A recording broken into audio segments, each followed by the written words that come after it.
Good morning, everyone. Bruchim haba and welcome, everyone. We have a very big day today. I want to share with you today a number of interesting things.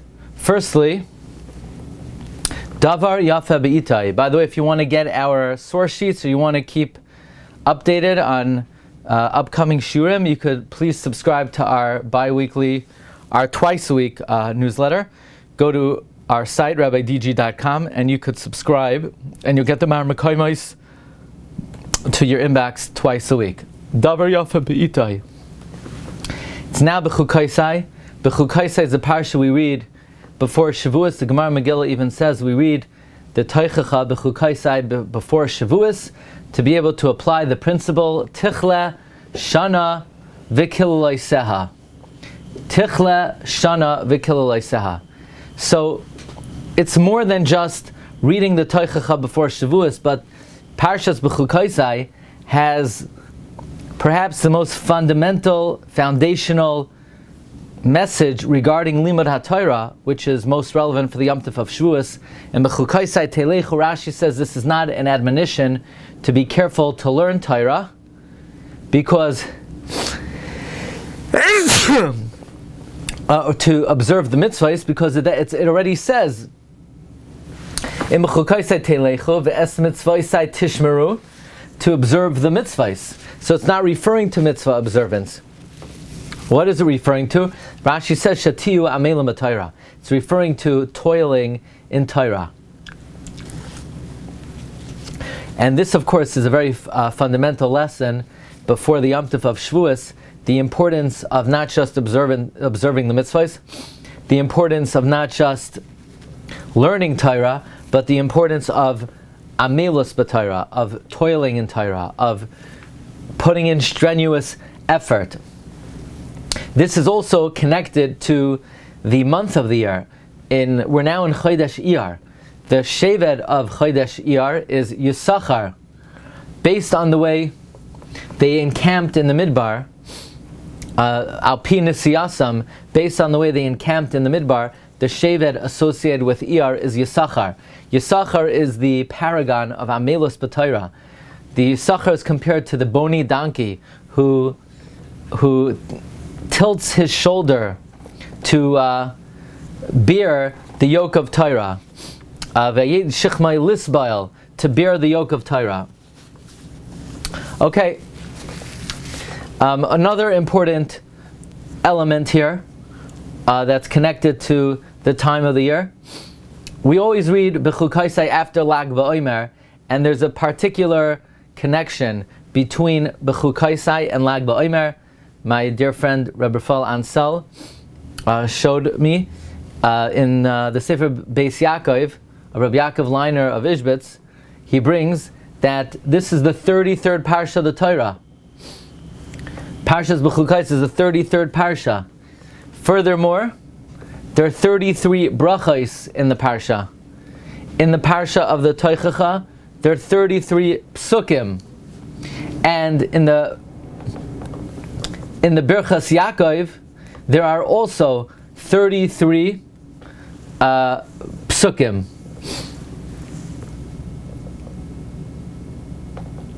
So we say,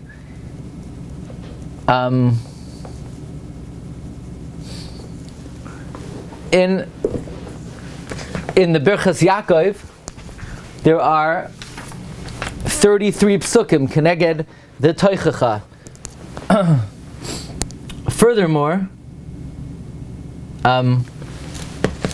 in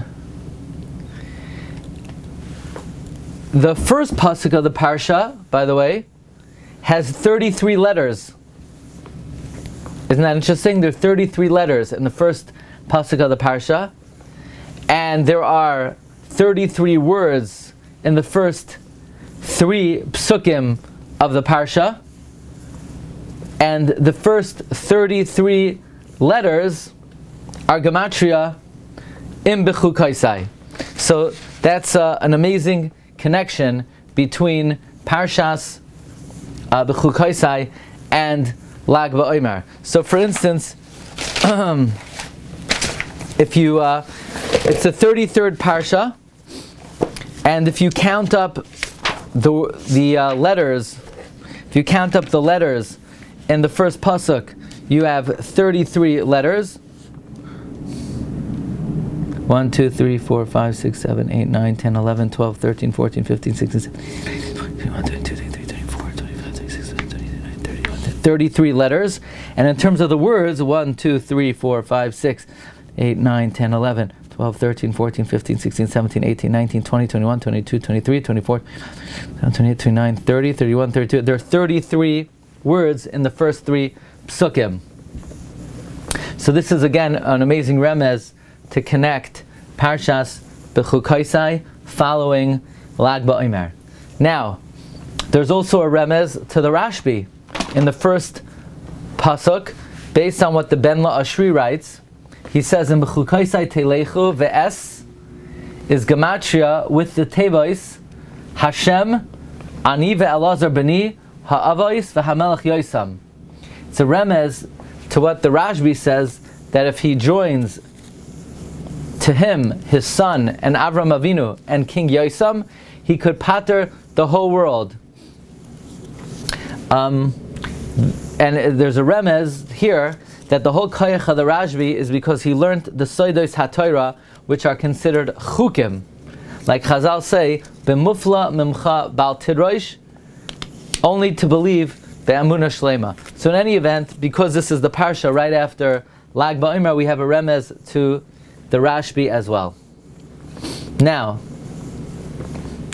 the Shem Shmuel brings that the conclusion of Sefer Vayikra is an appropriate preparation for Kabbalas HaTorah. Shem Shmuel says, why do we finish Torah's Kayanim before Shavuos? Because anyone who learns the Torah of the Oila is like he was Makriv and Oila.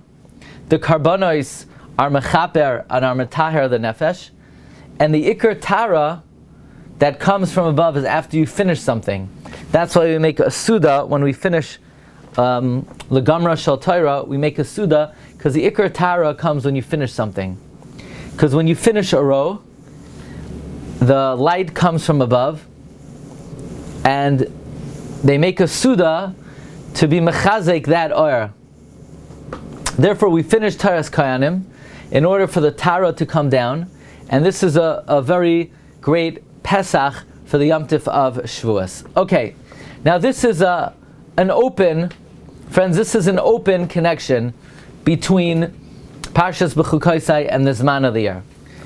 There are 49 klalos in Parshas Bechukosai, like Rashi says in Nitzavim. And if you look in the Sefer Afikei Mayim, or Moshe Shapiro, he says that the 49 klalos of Bechukosai correspond to the 49 days of Sfiras HaOmer. Our avoda in the 49 days of Sfira is to transform the curse of Moav. The Arizal's Megala that Moav is Gematria 49, and the root of the curse of Moav is from light, a lashon of Lametes, and on Shavuos, Mashiach ben David is born. So think about it. You have 49 days of Sfira. The 49 days of Sfira are to overcome and to counteract the power of the curse of Moav, the 49 points of curse of Moav, and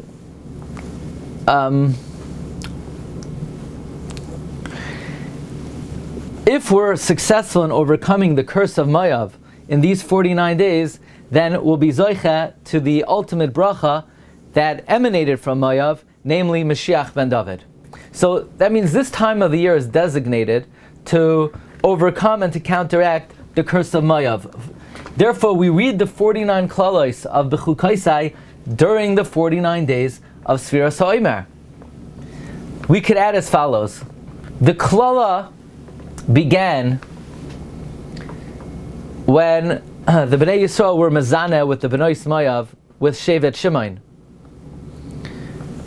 The Ramami Panu is Megala, the 24,000 students of Rabbi Akiva that died in B'Magefa, they were Nizgalgal. The 24,000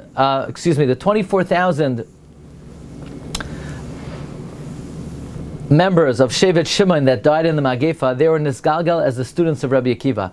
So the students of Rabbi Akiva are a tikkun for the chet with Mayav. Therefore, we could say that we specifically, during the Zman of Sfira, we want to overcome the curse of Mayav. Think about it.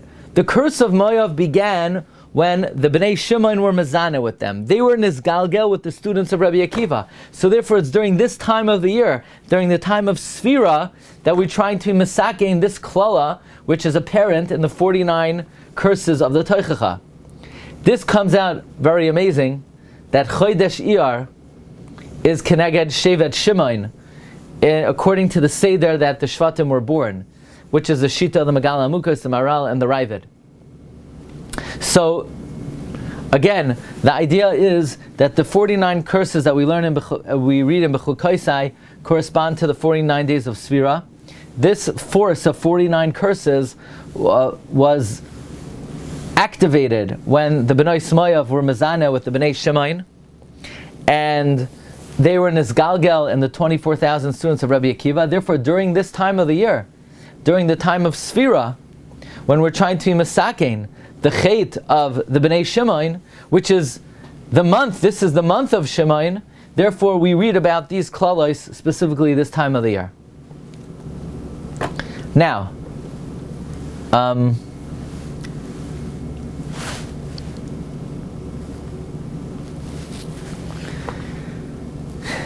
I want to share with you something, and we're going to come back to this in the next segment. The Sefer Likutei Shoshanim of Reb Shamshin of Ashtapal, he interprets the pasuk V'chol ma'asar v'tzoin kol asher yavar tachas hashavet ha'asiri yiyah kodesh Hashem.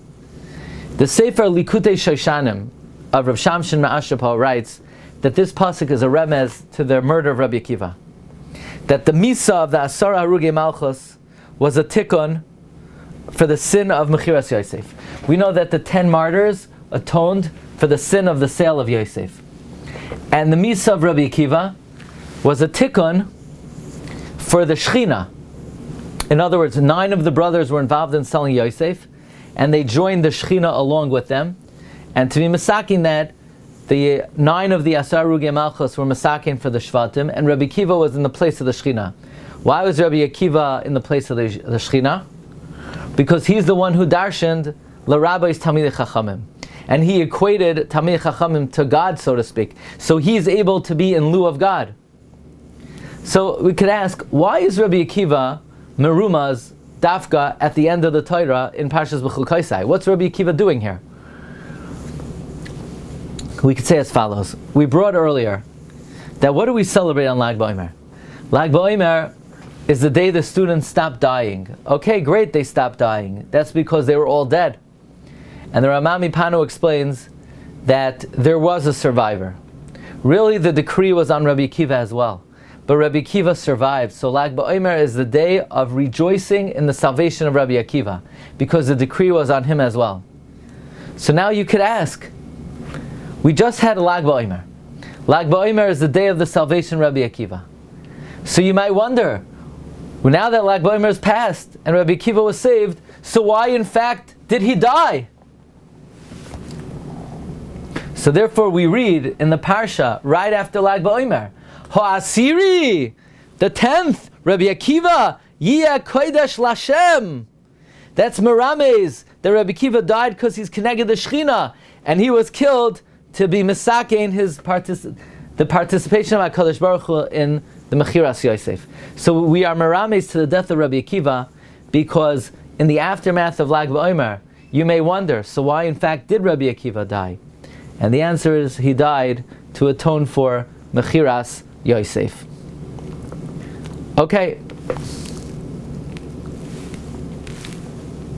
One more idea. We know that the yahrzeit of the Rama is on Lag BaOmer, and the Rama's yahrzeit will always come out in the weeks of Emor, Bahar, and Bechukosai. So in the Sefer Rabbeinu Shimon Sefer, he brings that after his Patira, Rabbi Bunim darshaned on Lag BaOmer in the Beis HaKnesses of the Ramah in Krakow, and Rabbunim said as follows. He said, Emor Bahar Bechukosai. Lag BaOmer always falls out on one of these 3 weeks. To me, Merames. Emor, as Oisios Ramah. The Ramah's psakim to us are as if Bahar, as if they were given on Har Sinai, Bechukosai, as a statute to Moshe Rabbeinu on Har Sinai. So that's another connection between the Parshas that we read and the time of the year. Here we're connecting the Patira of the Ramah to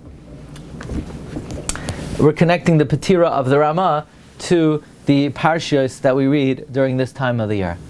Okay, Rabbi Isai, that will be the first segment for today.